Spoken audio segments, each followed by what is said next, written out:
Did you know the wealthiest woman in human history wasn't a queen from Europe or an heiress from the West? She was a muslimah. And did you know that the oldest university in the world, Al-Qarawiyyin, was founded not just by a Muslim, but by a Muslim woman? These aren't just facts.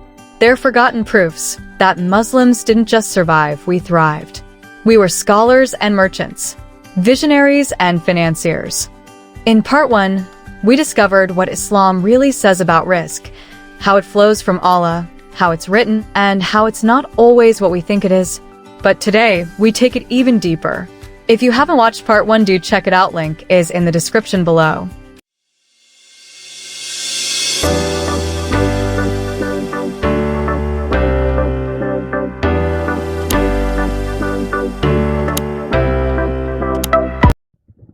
From the bustling trade routes of Baghdad to the scientific brilliance of Andalusia, the golden age of Islam wasn't just about knowledge, it was about abundance, dignity, divine rizq.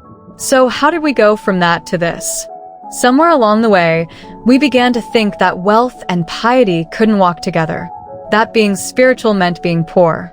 But here's the truth Islam never hid, but we did. Wealth is not haram. Misusing it is. Okay, so let's be clear. Islam does not oppose wealth. In fact, many of the greatest companions were among the wealthiest men of their time. But here's the catch. They didn't let wealth enter their hearts. They used it. They gave it. And they understood that rizq comes from Allah, not from hustle alone. Allah says in the Qur'an, "Indeed, your Lord extends provision for whom He wills and restricts it. Surely He is all-knowing, all-seeing." Surah Al-Isra. During the Islamic Golden Age, cities like Baghdad, Córdoba, and Cairo weren't just wealthy. They were global centers of knowledge and innovation. Muslims mastered medicine, astronomy, mathematics, trade routes from Africa to China. During the Golden Age of Islam, Muslim societies didn't just accumulate wealth, they created it through innovation, curiosity, and a deep commitment to knowledge. Hospitals were built with advanced medical systems, and scholars like Al-Zarawi revolutionized surgery with tools still used today. Al-Khwarizmi gave birth to algebra, while the invention of the astrolabe advanced navigation and astronomy.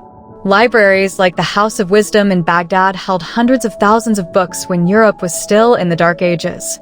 From coffee to cameras, from surgical scalpels to soap, Muslims were pioneers, turning ideas into industries and wealth into legacy. Back then, wealth wasn't just about personal gain. It was about building civilizations with Allah at the center. But slowly that changed. We stopped viewing wealth as a trust. We replaced tawakkul with anxiety. We replaced zakat and generosity with hoarding and greed. And we began separating deen from dunya.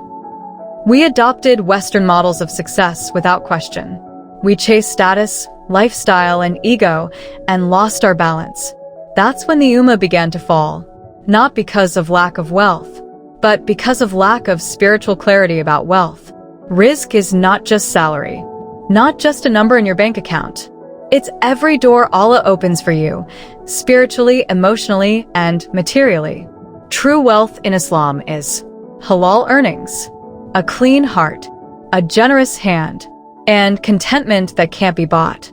Our Prophet said, "Wealth is not having many possessions, but true wealth is being content with oneself." Sahih Bukhari.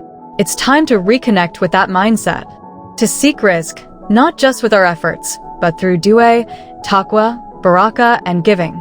So no, Islam never told us to be poor. It told us to be powerful with purpose. Let's reclaim what our ancestors once knew. That wealth is not just a worldly thing, it's a spiritual responsibility. Let's return to the original blueprint. Let's rewrite the narrative for us and for the Ummah. If this opened your heart, share it with a fellow Muslimah or a Muslim. Drop a heart in the comments if you believe wealth and worship can coexist. And don't forget to subscribe. We're just getting started.